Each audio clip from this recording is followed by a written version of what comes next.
Hello and welcome to a special episode of the Property Roundup on iPropertyRadio with myself, Carol Tallon, with special thanks to show sponsor daft.ie, Ireland's most visited property website. Today we're coming to you from the beautiful town of Bandon in West Cork, and joining us to talk about the local property market is auctioneer Majella Galvin of DNG Michael Galvin. Majella, you're very welcome, a returning guest to the show, but this is the first time we've been able to record in person in your office. So thank you so much for welcoming us today, and you're very welcome onto the show. Thank you, Carolyn. It's great to have you here in Bandon. Any excuse to come to Bandon, any excuse to come to Cork and indeed to West Cork. It is the gateway to West Cork. And before we even start chatting about all things property, let's talk about all things Bandon. There's huge changes underway, pedestrian areas. I'm seeing some shops that look like they might have been vacant for a while, getting a fresh coat of paint. What's happening in the local area in terms of particularly kind of some of the initiatives that we can visibly see underway in Bandon? Well, Bandon, I think Bandon has a very positive growth ahead of it. I think in the next 5 years, the town will be flying basically. And it really is the next Ballincollig, in my opinion, Kate or Carol. And I suppose there's lots of pedestrian eyes, lots of lovely street fronts. We did a new playground down the Glashleen Road. We've the Bandon Athletic Club putting up a new track. We've lots going on in Bandon, and it's doing great. But another bit of time, it will be fantastic. Are you born and bred in Bandon? Born and bred in Bandon, between Bandon and Inishannon. We were actually the last house in the Bandon parish. Oh, really? Yeah. And so Inishannon is the gateway to West Cork. So is Bandon? No, Bandon is the gateway. Bandon is the gateway to West Cork. Inishannon technically is in West Cork, is it? Well, would you believe? And it's interesting because I did a reel on TikTok on this, and when I looked it up on Google, it said West Cork starts in Bishopstown, which I don't know where this came from, but they do say it starts in Inishannon.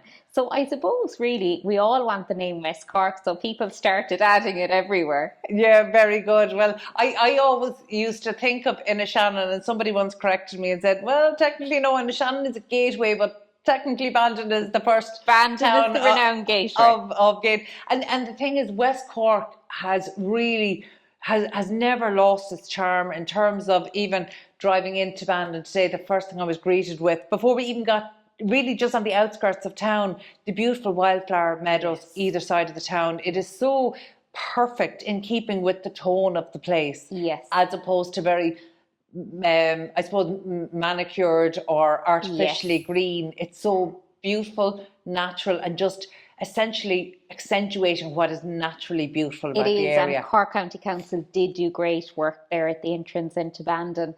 Because Bandon is originally a very good agricultural town as well. That's the other side of it.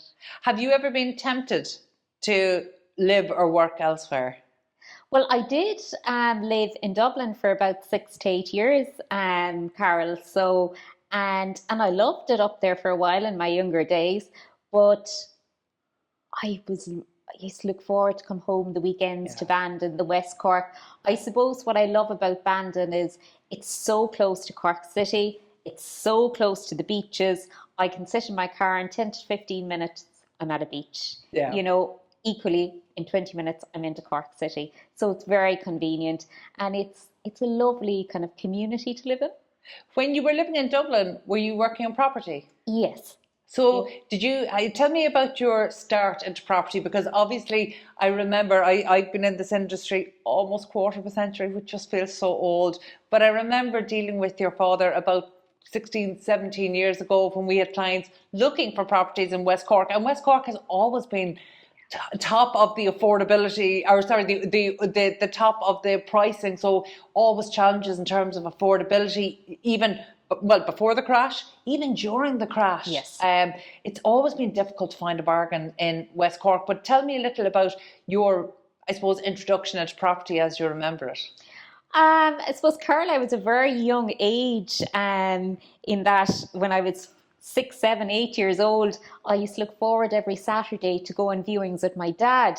And that was the highlight of my week, even though like at the time I was only holding a camera or a notebook, but I felt important. Um, and what I loved about it was obviously seeing the different properties, the interiors. I would come home into my room and trying to implement what I saw during the day. So that was my introduction to it. Obviously, it was a very young age, but as I grew older, I suppose I got more involved in it, and I loved it. And I always say it's not a job, it really is my passion. So I remember doing my leaving cert, I was going to do accountancy, and that was one of my subjects I really excelled at. But I didn't get the draw for it like I had in property. And there was no question for me, I was going to do auctioneering.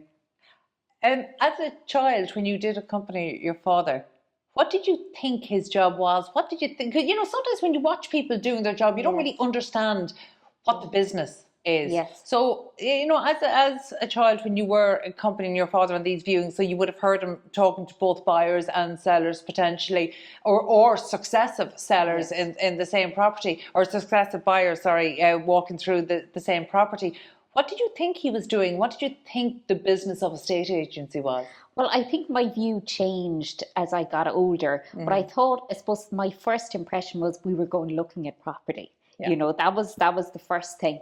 Then we were probably going, he was selling property. Then I would see him with buyers another day. And my father was very good in that he always worked for both the buyer and the seller. Obviously, the seller is his client, but his philosophy was always, in order to have a sale, you need a buyer and a seller, which is something I really stick to nowadays. But what I really noticed, I suppose, was when he would go out to do a sales appraisal or, take on an instruction on a property, he got to know the property, the area, and he really listened to the people and got them to tell the story about the property. Because after all, nobody knows a home like the owners. And I think that's where my perception started changing, that the role of an agent is actually helping people, listening to what they wanted, whether it was the case that they wanted to move to another property, they wanted to relocate up the country. His job was to help them with their goal rather than actually selling a property, even though that was the ultimate goal. But, it's just thinking of the client's needs. So how did that shape or change then when you went to take on formal study to become an auctioneer? So after my leaving cert, I studied auctioneering in Cork for 3 years. So there was the whole academic side of it. Now, to be honest, I had worked in the office for years during my holidays and things, and I found that having that practical experience really stood to me in the academic side of it. So what I then, because at the time there was no degree for estate agency in Ireland. So after that, I went to the University of Reading, and I got my degree there. But I suppose what you learn is a lot in college is the academic side, whereas what I felt was missing was this whole interpersonal side, the whole journey. Like you're at a very emotional time, exciting time for people. So you really need to walk in their shoes with them. I'm really curious about the people who chose to move forward to get degrees in estate agency when there wasn't a degree in Ireland at the time, because it was seen as something that wasn't necessary to do the job in Ireland. So I'm always curious for people who wanted to do the job in Ireland. This wasn't necessary, but yet they took a year or 2 years out of their life, moved abroad to be able to do it. What drove you? What made you think, having watched your father and having worked summers here, what made you think that this was an important step to building a career? I suppose I always wanted to be a step ahead in that, how can I provide a better service to my clients? And I felt that, if it wasn't in Ireland and it was in another country, maybe that's something I could learn from. So, that was something that I obviously ventured for. And I learned, I suppose, you have a different system in the UK as well, where an estate agent didn't value property, so you had the whole registered valuer side of it. So it was learning the different aspects, but I just felt that the more education I had, the more expertise I had, that would translate into providing a better service to sellers here in Ireland. And how is that maybe different? I suppose I'm thinking back to then when you came back to Bandon and came back to the family business. Were there changes that you wanted to implement, maybe that were more at home in Dublin than they might have been in West Cork? Yeah, I suppose like in Dublin, you always had a very busy market. And even I remember during the recession times, I worked there, and when there was nothing happening in West Cork, or very little, you would have 30, 40 people queuing outside a house to view it in Dublin. So whereas in West Cork, I think, Dublin was, I suppose, not so much now, but back then there was a big gap between Dublin and West Cork in terms of innovation and things. And I would have always wanted to embrace that innovative side to West Cork. So whether it's via social media, whether it was how we did things, it was bringing that back to a rural area, to a family business, and providing that for people. And in terms of innovation, I feel very comfortable talking to you about this because you just won an award at the Property Awards for being an outstanding leader in property. How did that feel to know that you had the recognition of your peers, of the industry, that actually when you're innovating, sometimes these innovations can be small things, sometimes they're big things. And the nature of innovation is that you have to be willing to try things and have some of them not work and some of them work. So in terms of being, you've absolutely that ethos of trying to be one step ahead and offer that little bit extra to both buyers and sellers. That's very obvious in everything that you do. But in terms of embracing innovation, nobody knows what's going to work all the time. So to be recognised in that way, how did that feel? It was a huge privilege, Carol. I suppose I didn't expect it because I'm always in the middle of trying different things. So it was a time, I suppose, when I did stand back for a while anyway. Well, when I say a while, an hour or two, and say, well done, Majella, but then I'm on to my next one again. And that's just the way I am. I love it. So an hour or two is all you give yourself? Yeah, an hour or two. And then I'm on to, well, what do I want to do? What's next on the agenda? That's just the way I am. I don't believe in stopping. I always believe there's always something more you can do. Part of innovating, though, is being willing to fail as well. 100%. Not just accepting that it's likely to happen. How comfortable are you with failure? Like, can you point to any failures in your career that, really maybe kind of challenged how you approach your work? Well, I think, even calling it a failure, I suppose will we call it a learning point is my is my new definition for it. And I think it happens to us all every day. Yeah. And it's how we look at it, really. There was years when I had health issues, and at the time maybe I thought it was a failure that I had to take time out of work, whereas actually no. I learned during those years. I went and did marketing courses, which later stood to me. So I think that everything we do is more of a learning point. We were trying different things. We tried with property clinics. We took different angles. And I suppose until we got something that worked for the people. Yeah.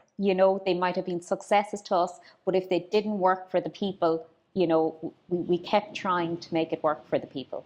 And I think actually some of those initiatives that you referred to there, and we're definitely going to talk a little more about them, they're maybe how you and I got to be in regular contact, because we love innovative marketing. We love people really trying stuff on social media and keep trying. Essentially what we've learned is that different platforms work for different types of properties, work for different profiles of potential buyers. And in fact, none there's no one way to really point towards a pipeline, say for second-hand homes. That's really difficult to try harness that. So, we're definitely going to have more of a conversation around marketing. But I want to first understand, just so I get an update on the business here.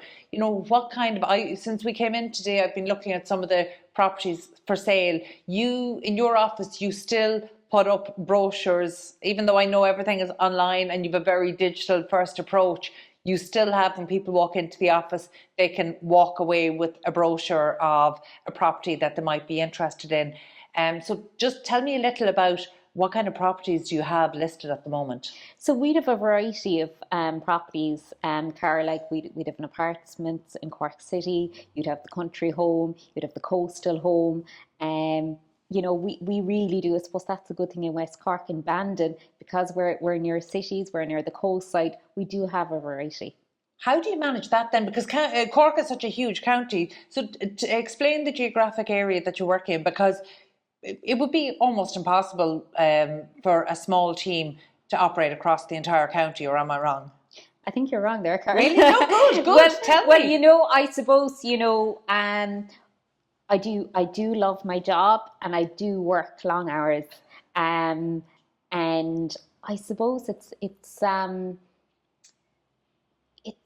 we're working from Cork out to West Cork, which is nearly the distance from here to Dublin, Carol. Yeah. But I'm lucky my sister Caroline is working the business and she loves it as well.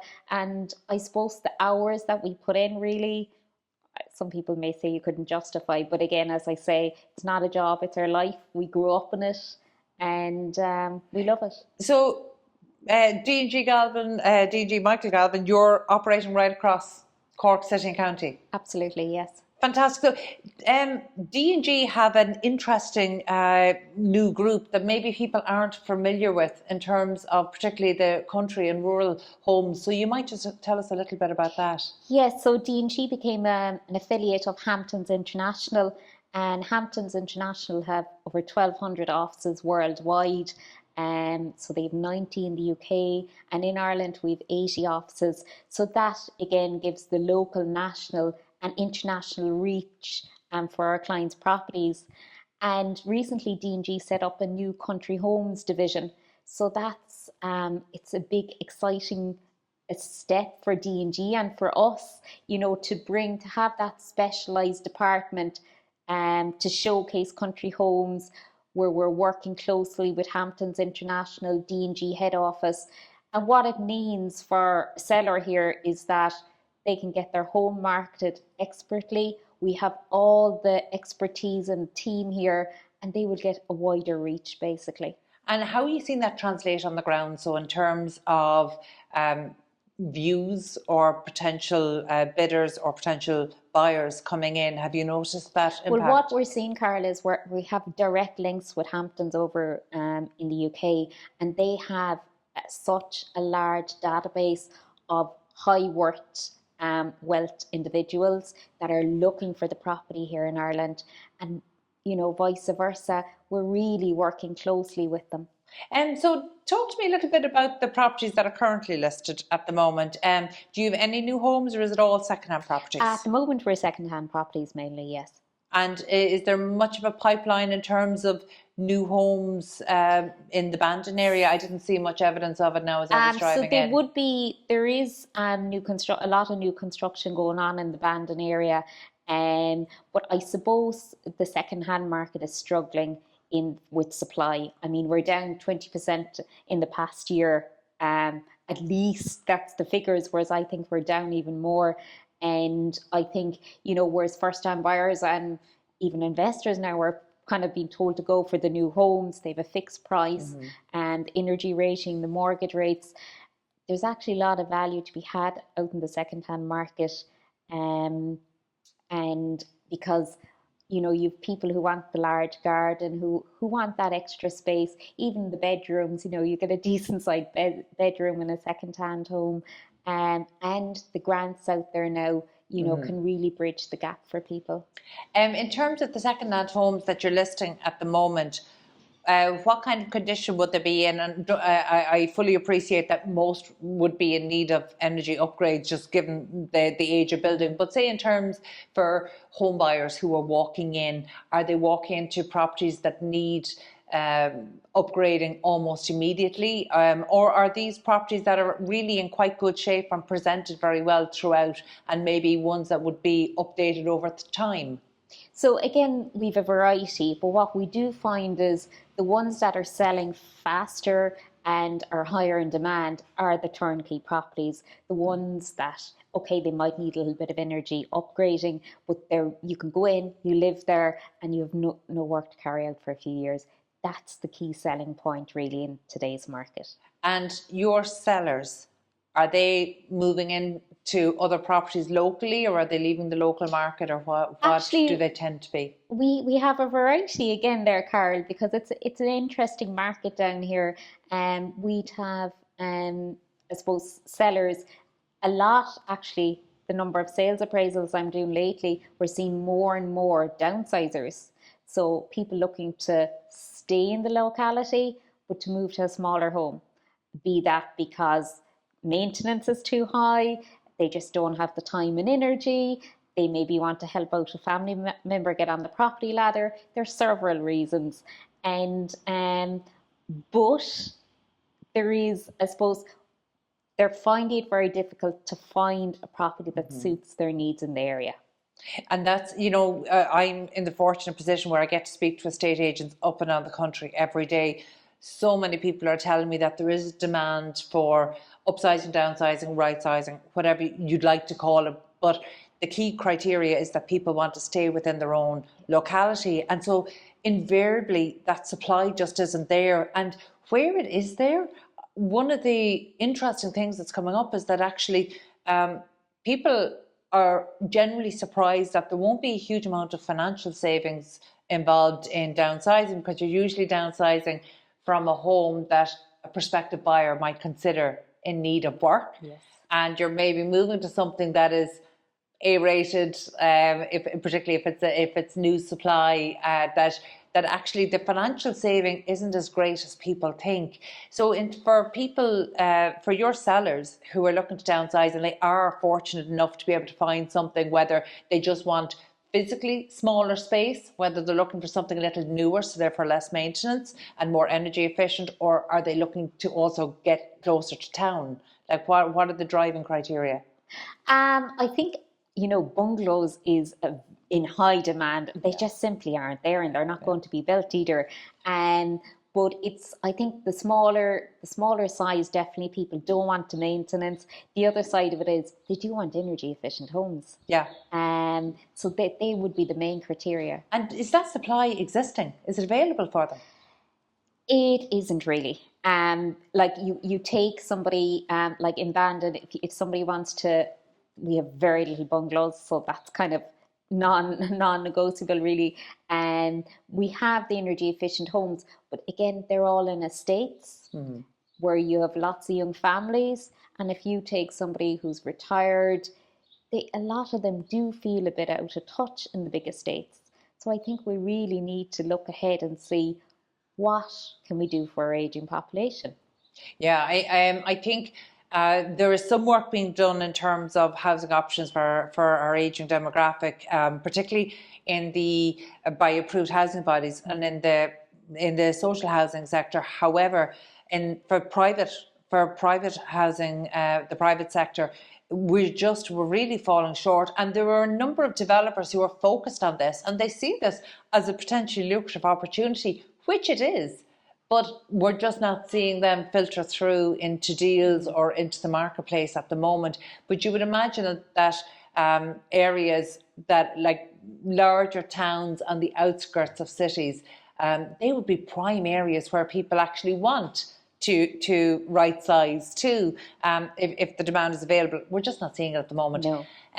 Talk to me about your buyers. So I understand now kind of the cohort of sellers that you're dealing with at the moment, and I would imagine if there was more supply for them to be able to right size into, you would have a greater pipeline of those. Yeah. But in terms of the buyers, who's buying at the moment?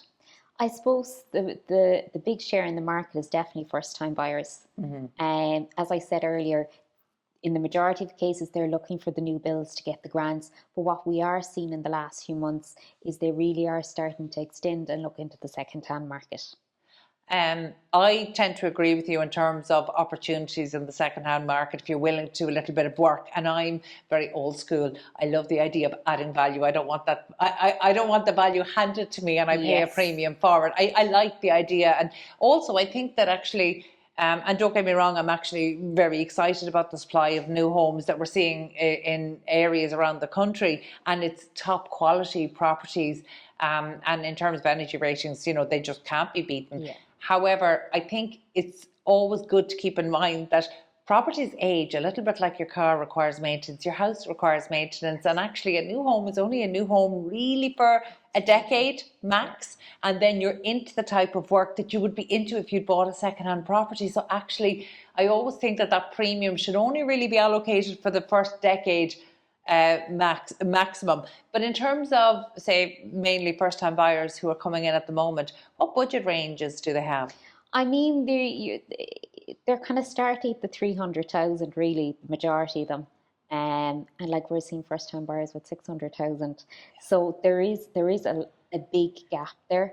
But to get a property under 300,000 down here is it's just not to be got, really. Yeah, I would have thought that. And you mentioned there about the grants. So are you talking about for first-time buyers for new homes, or are you also kind of taking in, say, the vacant and derelict homes grants? Well, also the vacant. Like I sold recently, we've sold 2 properties in the past few months that benefited from the vacant property grant, and it was lovely. Last weekend I went up to see a family moving into that property. So like I would have sold them that property when it needed work and it was, I suppose, dull and dreary, and to actually go back a few months later and see them inside drinking tea in their living room, it really was lovely. That's amazing. And have they actually successfully gone through the process of drawing down the grant?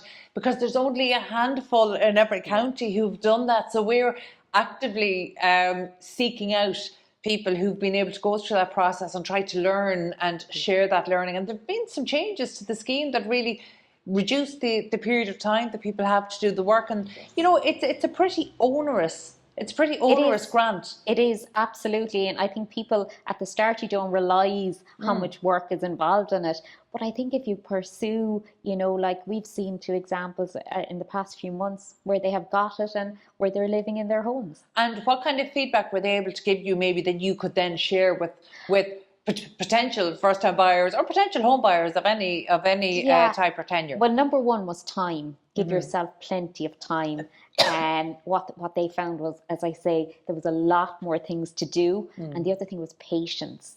There was times when they felt that, forget about this, let's go off. Whereas having that patience that you will get it, but keep pursuing.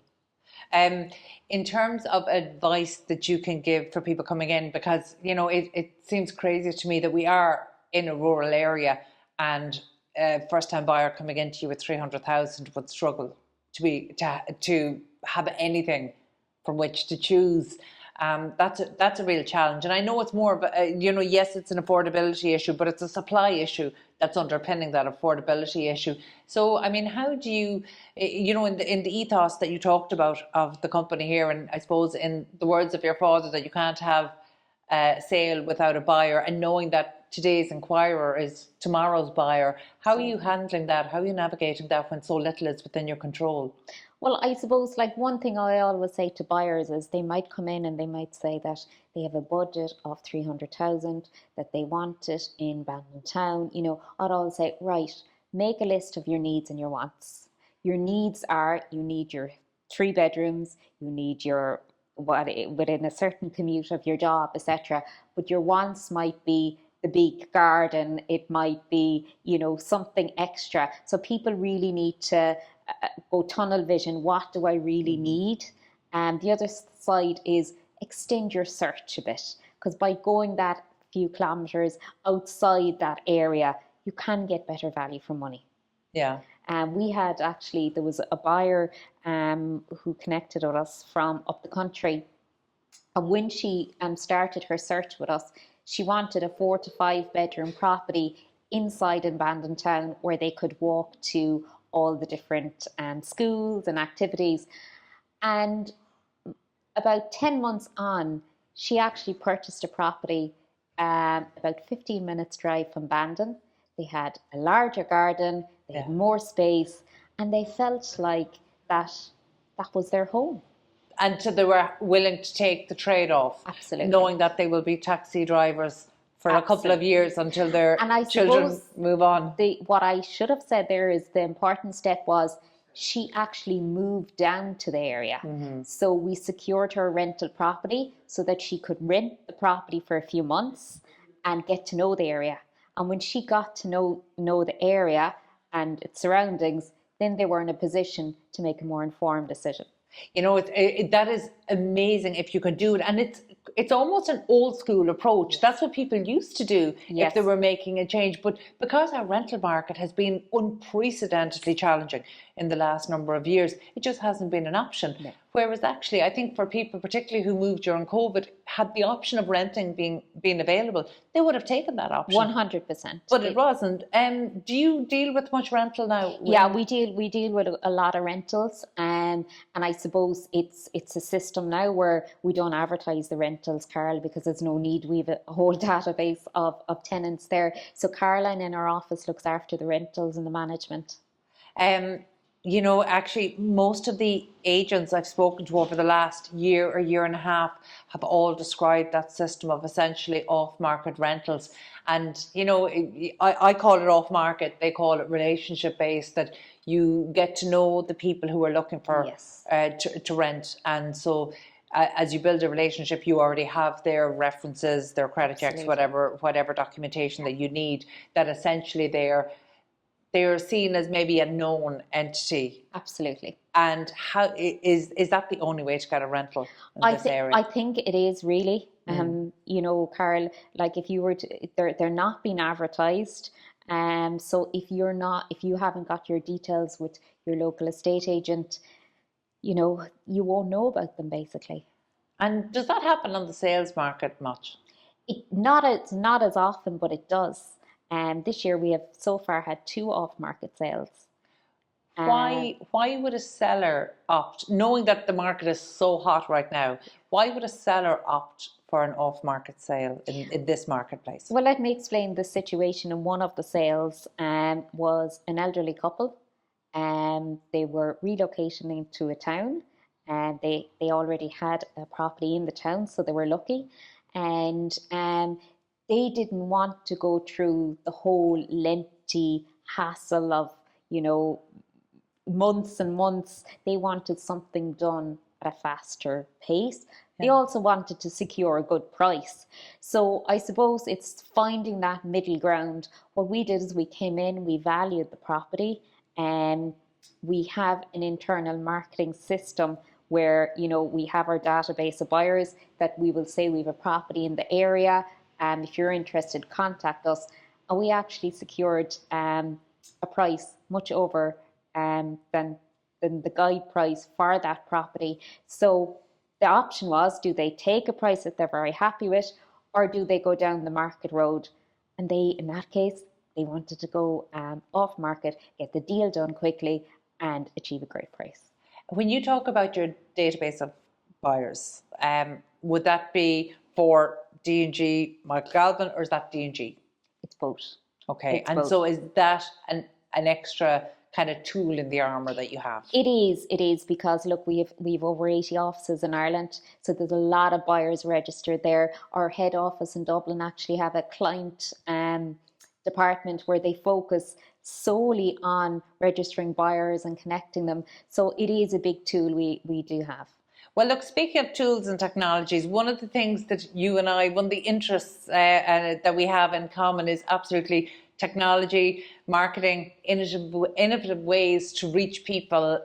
So tell me about some of the, well, first of all, technology. What kind of technology have you deployed across the office? Various, Carol, is the answer. And I suppose it's everything we've learned. You know, some haven't worked. We've learned and we've changed. And I would always say I'm open to change every day of the week. You know, if somebody comes in with something better than I have, yeah, absolutely, let's try it. Well, are you willing to share maybe some of the tools? You don't have to name the tool, but you know, some of the tools that are doing work that, you know, maybe didn't do the job you expected it to do. Just for people in their own practices. We had different CRMs. Yeah. And I think it's a big thing for estate agents because the CRM really runs the office. And we had different ones over the years. And, you know, you'd be settled into it, but then you'd find that there's something missing and you can't do that. And it's frustrating. So there's changing and chopping and things like that. We found a very, very good CRM, and all the offices in DNG nationwide have it. It's called Repit. So it's a UK-based system, but it manages our whole office. And in terms of online bidding, have you started facilitating that yet? We have that, and DNG have implemented that. So it's an option we give sellers if they want to have the online bidding for their property. That service is available to them. Do they tend to opt for it? Because, you know, very much, I found that sellers, if they, you know, it's a bit of an adage, but confused people don't buy. And sometimes sellers, if it's their first introduction to it, they're not comfortable with it. So in terms of the sellers where you've actually given them this option, have many opted to go down that route? You know, we haven't. It's all, I suppose, how you educate them about it. And that's something we take a lot of time to do, educate them in the benefits of it and maybe some of the areas that they're not happy about it. And I always say it's really their decision. I do see in the future more and more will be going it because that's the route buyers want. They want transparency. So while we obviously give the option to the seller, we're also giving them feedback on what buyers are looking for out there. I love lots of the marketing initiatives that you do. I think you're definitely one of the agents who's really trying new things and responding and engaging with with people on social media. So trying to really understand what their needs are and satisfy them. So, but one of the common themes I've seen across your marketing is education. You're always trying to tell people what's going on, what the situation is, whether it's local, how a process works. So education seems to be, is that fair to say that education is probably the theme of your marketing? Absolutely, because I fully believe in it, because I see it out there. Like when you're buying or selling a house, it's a complex process. You only do it a few times in your life if you're lucky. So, I mean, it's not something that you're used to do. And even we were having a conversation there before we started, Carol, about sale agreed and deposits. Yeah. While they may be, you know, common terms to us, there's a lot of people out there who don't know what they are. So, and I think that adds to the stress and the frustration in the sales process. So I suppose my philosophy is the more educated you are about something, you know, you'll know what to do, you'll know what to expect, and you can be proactive and plan. Well, it would take us through some of this. So one of the initiatives you've done are the property clinics. Yes. Amazing idea. And did you start doing these online? Yes, so we started doing the property clinics online, where we would, I would, you know, have a conversation with some industry expert, be it a BER assessor or a solicitor, and we would talk about, like if it was a solicitor, we spoke about what a seller needs to do to get their property ready, all the legal documents. And I suppose that's really kind of like a foreign language to sellers, and they think the legal route, they see a dark picture. Whereas what we want to do is make it clear, have their list, they know what to do, they know what to expect, they can be prepared and prevent delays down the line. How have they been received? Have you done some in person as well? Yes. So we've done the online ones, and we do 2 or 3 in person a year. So we had one in person there in March, and we had actually DAF down to visit us. And it was very, very well received. We had a full office, which is unusual because nowadays we thought people wouldn't be so much going into venues, they'd be far online. But the amount of people that came into our office that evening, we had a team from the bank, we had solicitors, Daft were here with property updates, and we had mortgage brokers. People were able to sit in a relaxed environment, ask the questions they wanted to, and have that casual conversation. And did they properly engage and ask questions? Because it's a bit of an Irish thing to sit in an audience with questions and keep your mouth shut and then come home and ask the question or Google it. So Irish people are not great at putting up their hand and asking questions. Did they engage? I suppose that's where we kind of wanted to differentiate, in that we limited numbers. Okay. So there would be no more than 30 people at a property clinic at a time. That gives... And it's all the environment you create. We all sat around and we put chairs around the office here, circular chairs. We went in the middle, chatted. We had our food and drink and things. It's the atmosphere there, and people relaxed, and there was lots of questions asked and answered. Were there any questions that surprised you? Yeah, I suppose in the foot of an estate agent every day, going back to terms that we would think, are commonplace.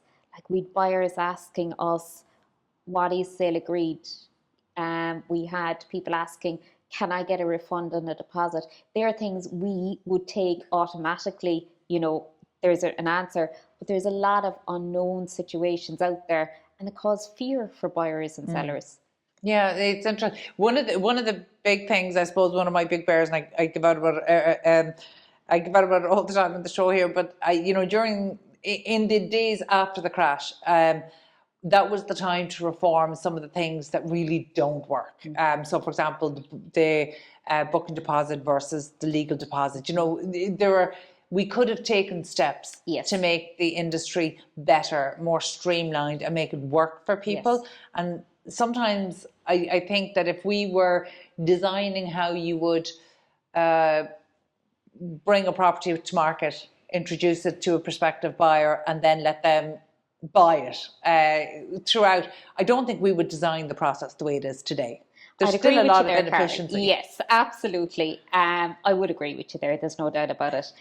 There's a lot of inefficiency, as you say, and it does need a more streamlined process. But while there is a lot of work being done, we've yet to see that. But how we as estate agents can take the step there is by educating our clients and letting them know what to expect so that they can be prepared. And I think the property clinics is a great example of that. And before we finish up today, just because every time I go online, I'm seeing a new marketing initiative. So tell me, what marketing initiatives do you have on the go at the moment, and what's working? I suppose I always put my foot into everything and try everything. That's something I believe in. And we've learned a lot, like in the past few years, with social media is a great tool now. And again, it's where the people are, Carol. We do keep up our traditional marketing, newspapers or whatever, but it's where we're seeing the feedback from, the inquiries from. Like Facebook has been fantastic. We have a strong presence on Facebook, and we notice we're getting a lot of sellers from Facebook. Instagram now, we're getting more buyers. That's interesting. So it just shows that kind of a age group difference. Okay, we are on TikTok as well, and I think that's more for the brand awareness side of it. Although we have got a foreign seller who contacted us through Facebook last week with a property to sell in Ireland. So you never know, really. It's hard to say, but in the majority of cases, I think we are probably getting contact with potential sellers through Facebook.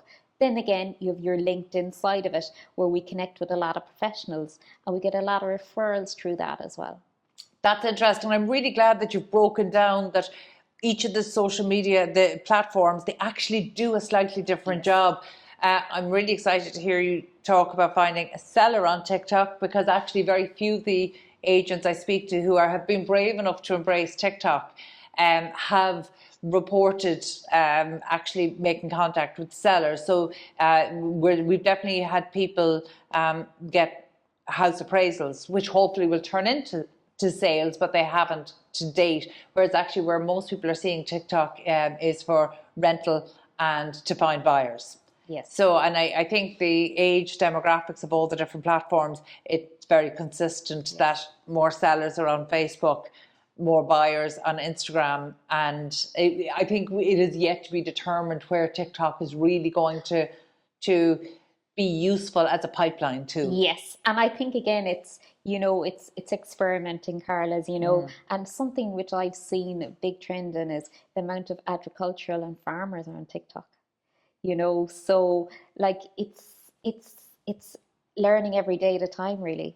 Well, to be fair, I think in my experience, when I speak to people about TikTok, they're so surprised. They really don't understand the stats. So actually, we've gone through looking at the Irish stats and the international stats, but actually we've gone a step further and we've taken the iPropertyRadio stats. Okay. And we are consistently finding it is one of the more balanced in terms of genders than maybe Instagram is predominantly female. Yes.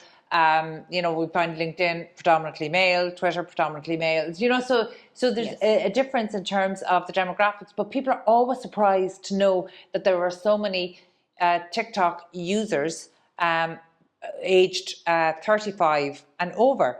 And I think it's because they are only watching the content creators, so they don't see who's consuming all of that content. And who is consuming that content is absolutely the age profile and demographic of sellers and buyers and the professionals that you talk about there. So I think maybe there's an education process that TikTok has to do, but we maybe haven't seen enough of a jump where people can directly link again to what they're doing on TikTok to their pipeline, whereas you can see it more directly if a Facebook message comes in and asks you absolutely. to value And a home. I think as well, like what we find is with Facebook, you have more of an instant response, whereas in TikTok, that particular seller had been following us for a year before they made contact with us. So, you have generally, I would have said, a younger demographic, but that's changing now in TikTok as well. Yeah, it absolutely is. And before we finish up today, and thank you so much for letting us into your lovely offices and letting us disrupt your offices. And West Cork, the sun is shining today, and I just would expect nothing less from Bandon. Weather is always perfect. I can't promise that now, Carol. But it's the very best to showcase. So I suppose for anybody maybe who, like me, hasn't spent time in Bandon in 20 years, so actually to be able to, accept driving through it maybe as the gateway to West Cork. So for buyers who maybe have been looking more at Cork, Cork City, or maybe some of the towns around the northern periphery, what do you tell them about Bandon to maybe encourage them to take a look? Well, I think the main thing, as I said before, about Bandon is its location. Its proximity to Cork, its proximity to the beaches. But Bandon also has great schools. It's well known for that. There's a lovely big library after opening next door. And that has, open library, so people can go in and out. There's all activities. So, there's a lot of sports clubs as well here for kids. It's a great family town. We have a brilliant golf club for those. We have an awful lot in Bandon, and I think it's going to be a town that's going to grow and grow. And as I say, I see it as the next Ballincollig in years to come. Majella, I think you're pushing an open door. So final question, just in terms of development land and pipeline of new homes, are there any reasons to be positive? Can we point to a pipeline of new homes over the next 2 years in Bandon? I mean, Bandon has seen quite a substantial number of new homes. They're all located north of the town. So, I think it's, as I say, Bandon is struggling in the second-hand market purely because it's not planned for the older generation. Younger people are going for the new homes, but not everybody want to be inside an estate. Yeah. Absolute final question, one of the most important of the interview. Where's the best coffee in Bandon? Depends on the mood, Carol. We've some lovely coffee shops, and there's Warren Allen down at the end, which is quite popular. We have Haven's Cakes, which I believe you might have tried. We may have, but I'm willing to try some more. Yes. We have the Bay Leaf across the way. Throughout there's plenty. It's all in. What's the mood? You'll get a great coffee. So in Bandon. I need to take my time and explore. Absolutely. Take one step at a time, Carol. Majella, it was so lovely. Thank you so much for to you and the team for inviting us in and letting us take over your office today. Your office is beautiful. We'll make sure that we share some details. So for anybody who's listening in and not watching on TikTok, so you don't get to see the office, go on to YouTube or TikTok, and we'll make sure that we have a video of the interiors, because estate agents love to see each other's offices. Absolutely. We learn from each other, you know. That's a big thing. Well, I love the map that you have right across your wall, so we'll definitely be showcasing that so that anybody coming in can be in no doubt as to where they are and where they ought to be looking. So thank you so much. It was Thank you, Carol. Absolute pleasure to talk to you today. That's all we've time for today. My thanks to Majella Galvin and the team here at DNG Michael Galvin, and to all of the hospitality we've been shown in Bandon so far. Also thanks to our show sponsor daft.ie, Ireland's most visited property website. And my thanks as always to producer Katie Tallon, who is behind the scenes here of our pop-up studio, and to the production team at Hear Me Roar Media, who will hopefully work magic on the audio. We'll catch you on the next episode of the Property Roundup here on iPropertyRadio.